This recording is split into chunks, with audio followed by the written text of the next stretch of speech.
What's going on, guys? It's Ethan here, bringing you a commentary on Grid, Black Ops, go 40 and 10, drop the hammer a little bit. This commentary is a little different than any commentary I've done before. Um, s- I'm going to delve into my college life a little bit and talk about my one of my roommates. He saved my life one time. I want to share that story with you guys. Um, my roommate and we met the first semester because I had a really sweet car and he liked it a lot and wanted to ride some and stuff. Then we started talking over break, and he's like, "Hey, you want to be my roommate?" I'm like, "Yeah, sure, man." And we were roomed, and God, he was a girl hound, man. He had girls left and right, and I'm just sitting there like, "Can I, come back to the room? Can I do this? Can I do that?" And oh God, every night it was crazy. Um, One night, we had been drinking, and we smashed my old laptop on the hallway, and a couple pieces went in front of this guy's door. He was kind of an asshole, and his girlfriend at the time um, was in her room with another guy, so he got pissed off. My roommate did, and ran downstairs to her room, and the guy came out of his room, whom the laptop was in front of, and he's like, "Yo, pick this shit up." I'm like, "Dude, not right now. Got to take care of something."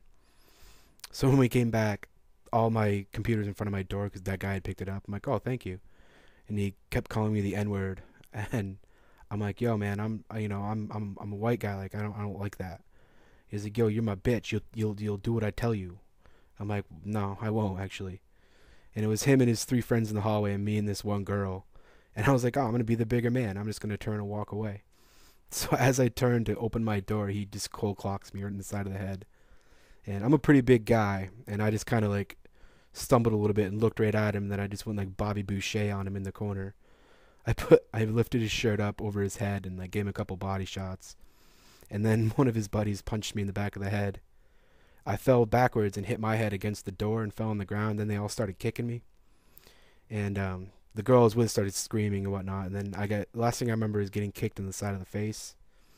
And from the stories I heard is my roommate came out drunk off his ass with a baseball bat and chased all three of them down the hallway with the baseball bat. And to me, that was, he saved. If they would have kept kicking me while I was unconscious, I could have had a seizure, swallowed my tongue, and died. Like I could have died.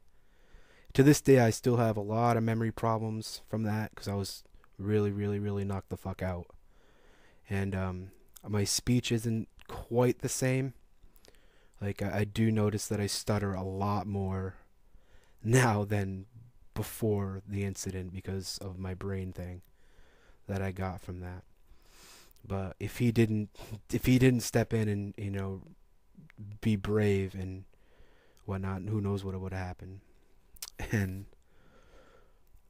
the part about this is when I left that school, I moved to a different college. We were still in touch, and I was at my new school, was hanging out with one of his ex girlfriends, who's now one of my like best friends. She's really hot, and quad feet, nope, fail.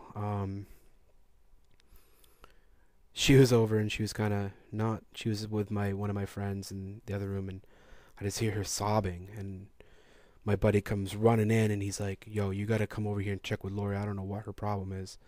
So I went over there, and she just looks at me and says, "Barry's dead." And Barry was my roommate who saved my life. On May 7th, 2010, he was killed in a car accident down in Texas on a military base. It wasn't alcohol related, it was just a freak accident, but he was getting ready to ship to Afghanistan, and it was just a really eye opener because this kid he had such a bright future. Like, the sky was the limit, literally, for this kid. Like, he was going to go to the military, just like his father. And it was just one of the most tragic things I've ever dealt with. Losing a really, really close friend and having to just sit there and just take a step back and be like, man, life is so fragile. Like, you could be there for 1 second, the next second you're gone. And I'm pretty much immediately I started a remembering of him on Facebook, and within, I would say, 2 hours, it had almost 600 members. That's how many people this kid like affected. And if you read the wall and stuff and read all the things they post about this kid, you would you would just you would lose you would fall in love with him. Like you could not help but be like, this kid is just like the coolest kid you've ever met in your life.